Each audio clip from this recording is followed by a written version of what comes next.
Degree वाले मामले पे नंगे हो गए, वोट चोरी वाले मामले पे नंगे हो गए, अमेरिका ने जिस प्रकार से लताड़ लगाई है नंगे हो गए, 56 इंची सीना मतलब सूख करके 6 इंची रह गया।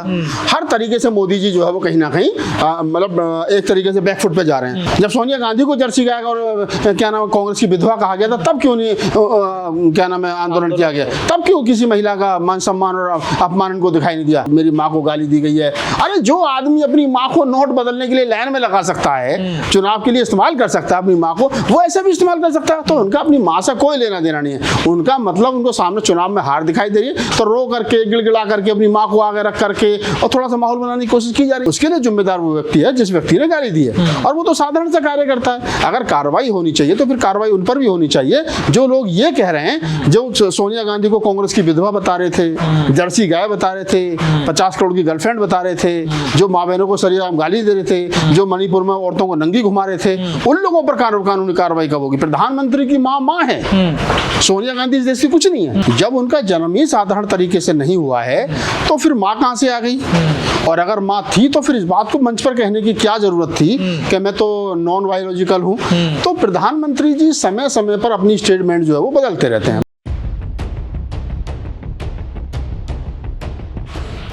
सर, पीएम मोदी की मां को गाली दी गई, उसको लेकर नरेंद्र मोदी जी एक बार फिर भावुक हुए। उन्होंने कहा मेरी मां को नहीं, ये देश की हर मां को गाली दी गई है कांग्रेस की तरफ से, कांग्रेस को माफी मांगनी चाहिए। पहले ये समझ में नहीं आ रहा मेरे कि प्रधानमंत्री जी कभी तो कहते हैं कि मैं तो नॉन बायोलॉजिकल हूँ, मेरा तो साधारण तरीके से जन्म ही नहीं हुआ।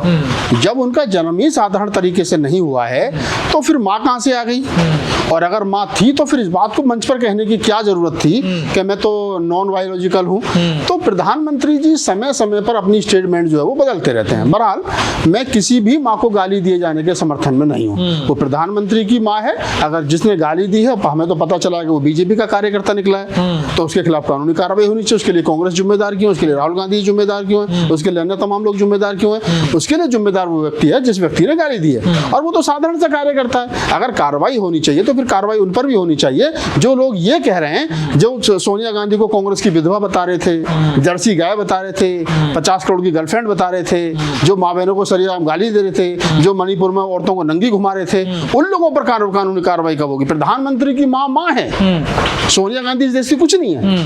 उनको कैसे जर्सी गाय कहा गया? उनको कैसे कांग्रेस की विधवा कहा गया? उन माताओं बहनों को कैसे नंगा करके मणिपुर में मतलब घुमाया गया और प्रधानमंत्री जी के मुंह से एक शब्द तक नहीं निकला? क्या इस देश की औरतें, इस देश का मान सम्मान नहीं है? वो किसी की बहन बेटी नहीं है? प्रधानमंत्री जी की मां के लिए जिसने कहा निसंकोच रूप से कानूनी कार्रवाई होनी चाहिए, लेकिन उन लोगों पर भी कानूनी कार्रवाई होनी चाहिए जिन लोगों ने सोनिया गांधी जी को अपमानित किया, जिन्होंने राहुल गांधी को खुले मंच पर गालियां दी, उन लोगों पर भी कानूनी कार्रवाई होनी चाहिए। तो आपको नहीं लगता ये कांग्रेस मुद्दा बना दिया कांग्रेस ने वहां पर? मुद्दा कुछ नहीं रहेगा।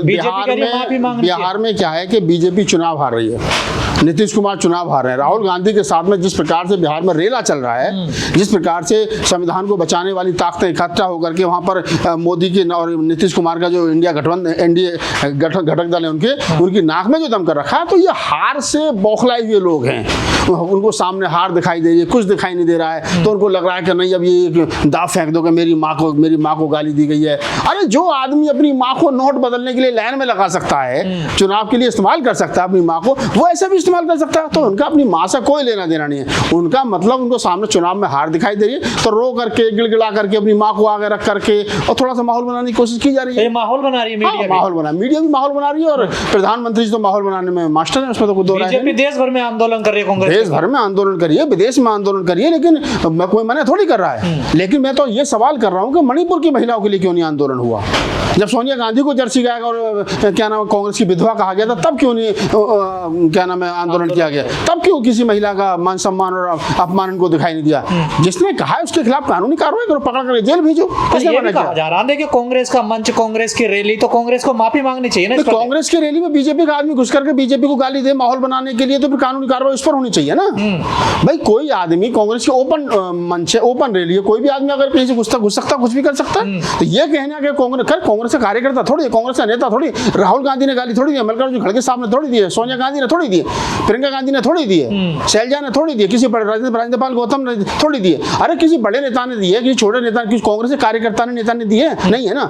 वो जो मुद्दा बनाया जा रहा है, जिस आदमी ने गाली दी वो बताया जा रहा है बीजेपी का कार्यकर्ता, तो बीजेपी तो उसको जबरदस्ती बना रही है। तो बेवजह मुद्दा, बेवजह बिल्कुल निसंकोच रूप से बेवजह मुद्दा बनाया जा रहा है?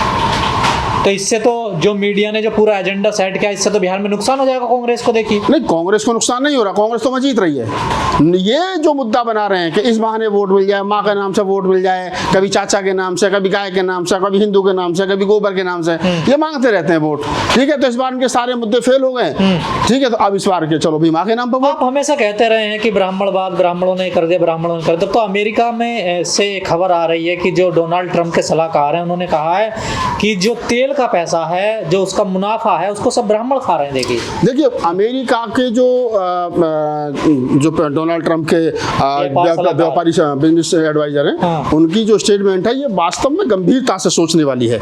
और मेरे जैसा व्यक्ति ये सोचता है कि जो समस्या भारत में हम लोग अब तक फेस कर रहे थे, और ये कह रहे थे कि ब्राह्मण सब जगह कब्जा मार करके बैठे हैं, ब्राह्मण जो है वो अपर कास्ट जो है वो सब संसाधनों पर कब्जा है, सब वो खा रहे हैं, नीचे तक SC ST OBC के पास नहीं आ रहा है। अब इस बात को अमेरिका भी मानने लगा है कि भाई ये वास्तव में सच्चाई है। और अगर उन्होंने ये बात कही है तो और ब्राह्मणों को इससे ऐतराज है तो ब्राह्मण विरोध करें, मोहन भागवत विरोध करें, हिंदू सेना वाले विरोध करें, बजरंग दल वाले विरोध करें, तमाम वो संगठन विरोध करें जो ब्राह्मणों के संगठन है। क्यों नहीं परशुराम सेना विरोध कर रही है?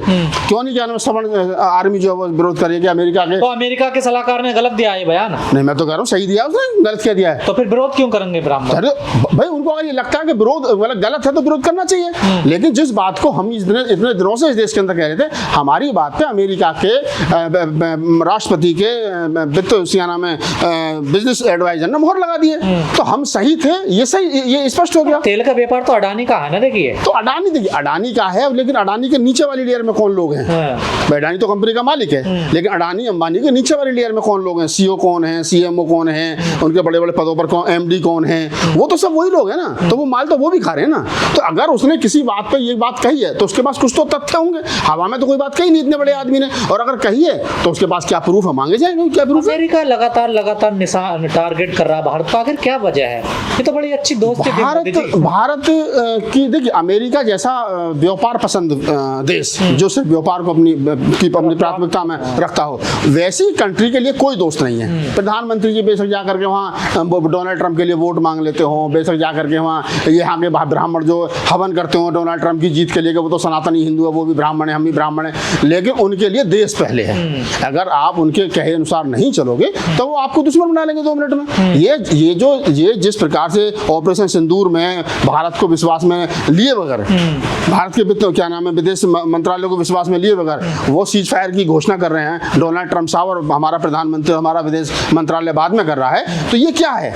अब अमेरिका ने इतना दबाव बना दिया, भारत के प्रधानमंत्री की बोलती नहीं बन रही है। मोदी जी का 56 इंच का सीना चुकड़ करके 6 इंच का रह गया है, तो वो बन नहीं रही है कहीं भी बात। इसलिए जो ये रोज नए इस प्रकार की गाय बगाए जो है वो सारा कुछ चल रहा है। मोदी जी चौतरफा गिरते चले जा रहे हैं, चारों तरफ, कभी डिग्री को लेकर, कभी चुनाव वोट चोरी को लेकर, कभी किसी को लेकर, कभी विदेश नीति को लेकर। क्या लग रहा है, क्या सफल नहीं होगा? देखिए, ऐसा है गजेंद्र जी के ज्यादा दिन तक झूठ चलता नहीं है। डिग्री वाले मामले पे नंगे हो गए, वोट चोरी वाले मामले पे नंगे हो गए, अमेरिका ने जिस प्रकार से लताड़ लगाई है नंगे हो गए, 56 इंच सीना मतलब सूख करके 6 इंची रह गया। हर तरीके से मोदी जी जो है वो कहीं ना कहीं मतलब एक तरीके से बैकफुट पे जा रहे हैं। अब उनको लगा कि भी चुनाव हार जाएंगे, लोगों में यहाँ भी गुस्सा, पूरे देश में गुस्सा, अमेरिका भी जिस प्रकार से लताड़ लगा रहा, तो क्या करें? तो वो माँ को ले आए, भाई मेरी माँ को गाली दी गई है। तो ये क्या, ये सब चुनाव जीतने के फंडे हैं। मोदी जी से देश के लोगों का विश्वास उठ चुका है पूरी तरीके से। पता चल गया मोदी जी ने 2 नंबर से चुनाव जीता था, 2 नंबर की वोटों जो धांधली करके वो प्रधानमंत्री बने, धांधली करके उनकी राज्यों में सरकारें चल रही हैं, और धांधली करके वो अपने लोगों को फायदा पहुंचा रहे हैं, अडानी अंबानी को फायदा पहुंचा रहे हैं। इसके लिए चाहे अमेरिका कितनी भी फटकार लगा ले, वो बोलेंगे नहीं, क्योंकि उनके दोस्तों का व्यापार अमेरिका में चल रहा है। तो इसलिए क्यों बोलेंगे? अभी देश पहले नहीं है, दोस्त पहले। तो ये दोस्त है, और दोस्त जो है वो इस प्रकार से दोस्ती के लिए हो रहा है। आरएसएस के 100 साल पूरे हो गए हैं, उसको लेकर जगह जगह प्रोग्राम हो रहे हैं, लेकिन मोहन भागवत पे जा रहे हैं। मोहन भागवत ने कहा है कि आरक्षण खत्म करने की मांग जो लोग कर रहे हैं, पहले वो जाति व्यवस्था छुआछूत खत्म करे, तब आरक्षण खत्म होगा। देखिए, ऐसा है गजेंद्र जी, आरएसएस का 100 साल का इतिहास उठा के देख लो। आरएसएस जो कहती है हमेशा उसका उल्टा करती है। अगर वो कहेगी कि आरक्षण खत्म, जातिवाद नहीं होना चाहिए, तो जातिवाद है, सबसे ज्यादा कट्टर उन्हीं में जातिवाद है। मोहन भागवत जी बता दें कि आज तक ब्राह्मणों के अलावा कोई आरएसएस का 100 साल में दूसरा आदमी दूसरी जाति का प्रमुख बना हो, और वो भी खास समाज, खास क्षेत्र से आने वाले ब्राह्मण ही बनेंगे। मोहन भागवत जी बता दें कि उनके जो मेन टॉप लीडर करें, उनमें SC ST OBC के कितने हैं? तो पहले मोहन भागवत जी अपने यहाँ करें, आरक्षण खत्म करें। भाई आरक्षण जब तुमने प्राइवेट संस्थान सरकारी संस्थान छोड़े ही नहीं, सब कुछ प्राइवेट निजी हाथों में दे दिया, तो इसमें आरक्षण बचा कहाँ है? मोहन भागवत जी अच्छा होता प्रधानमंत्री जी को लेटर लिख करके कहते कि निजी क्षेत्र में आरक्षण की व्यवस्था करो, बैकलॉग पूरा करो, SC ST OBC के लिए स्पेशल क्या नाम है भर्ती अभियान चलाइए नौकरियों में। तब मुझे लगता है कि वो शायद इस देश के SC ST का OBC का कुछ माइनॉरिटी का भला चाह रहे हैं, वो वही बात कह रहे हैं जो वो करना चाह रहे हैं। नहीं, आपको अभी भी विश्वास नहीं हो रहा? वो ये भी कह रहे हैं कि SC ST एक्ट जो है उसको सही तरीके से लागू किया जाए। वो कह रहे हैं ना, लागू कौन करेगा? लागू वो सरकार में जो लोग बैठे हैं, जो रोज SC ST का शोषण अत्याचार कर रहे हैं, रोज इनकी क्या नाम है सरकारी कर्मचारियों की CR खराब कर रहे हैं, लोग पहन बेटियों के साथ बलात्कार और शोषण अत्याचार हो रहा है, बच्चों के साथ में शोषण अत्याचार हो रहा है, तो वो लोग क्यों लागू करेंगे भाई? जब सिस्टम में ही हमारे लोग नहीं हैं तो हमारे लोगों को चाहिए कि उस पहले सिस्टम में तो शामिल करें। अरे RSS अपने यहाँ शामिल करे, मायावती जी क्या नाम है अपने यहाँ शामिल करें, हमें तो हमारे लोग शामिल नहीं कर रहे। मैं तो कितनी बार सवाल उठाता हूँ कि जो आकाश आनंद जी अपनी कंपनी चलाते हैं, उनके जो कंपनी हजारों करोड़ का टर्नओवर, उसमें दलित कितने हैं? आनंद जी जो कंपनी चलाते हैं उसमें दलित कितने हैं? RSS में दलित कितने हैं? BJP में दलित कितने हैं? कांग्रेस? तो मैं तो सबके लिए कह रहा हूँ ना, RSS दलित विरोधी है, पिछड़ा विरोधी है, तो लेकिन RSS तो देखिए कैसी बातें कर रही है। वो मैं क्या कह रहा हूँ, RSS इसलिए नहीं कर रही, RSS इसलिए कर रही है कि ये वोटों की राजनीति है, और उनको राज करना तो भाई थोड़े से जो अनपढ़ बेचारे हमारे समाज के कुछ कम पढ़े लिखे लोग हैं वो खुश हो जाएंगे। मोहन भागवत जी ने ऐसे कह दिया, आप कोई छुआछूत नहीं है, उन्होंने अपने लोगों को फटकार लगा दी, ये कर दिया वो कर दिया, ऐसा कुछ नहीं है। जब जब RSS इस प्रकार की बात करती है तो इस देश के दलित एक्टिविस्टों को, OBC एक्टिविस्टों को चाहिए कि वो थोड़ा सा गंभीरता मोहन भागवत का दिखावा सब कुछ। बिल्कुल दिखावा। ये तो वो वाले जब शेर बूढ़ा हो जाता है ना तो वो शिकार करने की स्थिति में नहीं रहता, तो वो क्या करता है, चुपके से आदमी को बुलाता है। जैसे कहते हैं ना, गाँव में कहानी सुनाते थे कि एक लोमड़ी थी, लोमड़ी ने शेर को सारे से, शेर ने लोमड़ी को सारे से बुलाया कि भाई मैं तो भूखा हूँ, मुझसे शिकार नहीं होता, मुझे क्या करना चाहिए, मेरा खाने का इंतजाम कर। तो वो गई एक बंदर के पास, हिरण के पास में, हिरण से कहा कि वो जो जंगल का राजा है शेर, वो मरने जा रहा हो, तुझे राजा बनाएगा, चल। अब हिरण चला गया बेचारा चुपचाप होकर के वहाँ। जब चला गया तो पता चला कि कह रहे पास को जा, राजपाट की बात कान में बताई जाएंगी।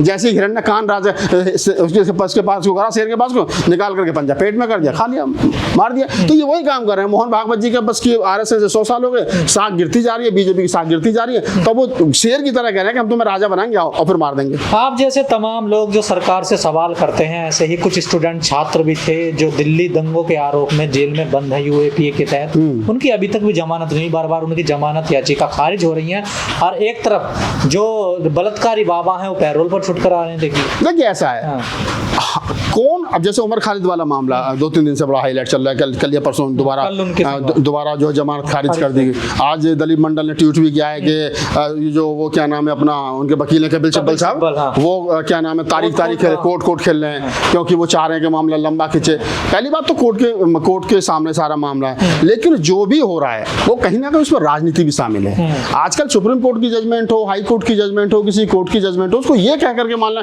कि माननीय सर्वोच्च न्यायालय का डिसीजन हमारे लिए, सबके लिए मान्य है। माननीय सर्वोच्च न्यायालय का जो सम्मान है वो था, है और रहेगा, लेकिन माननीय सर्वोच्च न्यायालय को भी चाहिए कि वो ऐसे डिसीजन दे जिससे कि उसके प्रति लोगों की आस्था और विश्वास बना रहे। लेकिन माननीय सर्वोच्च न्यायालय के जो पिछले डिसीजन रहे आस्था के नाम पर रहे हैं, और जिस प्रकार से उमर खालिद के बारे में बार बार साथ कई साल उसको उमर खालिद को जेल में हो गए, 6 साल हो गए, अभी तक जमात नहीं हो रही है, और जो बलात्कारी और शोषण जो दिन रात बलात्कार कर रहे हैं वो लोग जमा पैरोल पर बाहर है, जिनको उम्र कैद की सजा हुई फिर भी पैरोल पर बाहर है। तो ये 2 प्रकार का जो कोर्ट का कहीं ना कहीं दिखाई पड़ता है, तो इससे कोर्ट की विश्वसनीयता पर भी कहीं ना कहीं सवाल खड़े होते हैं।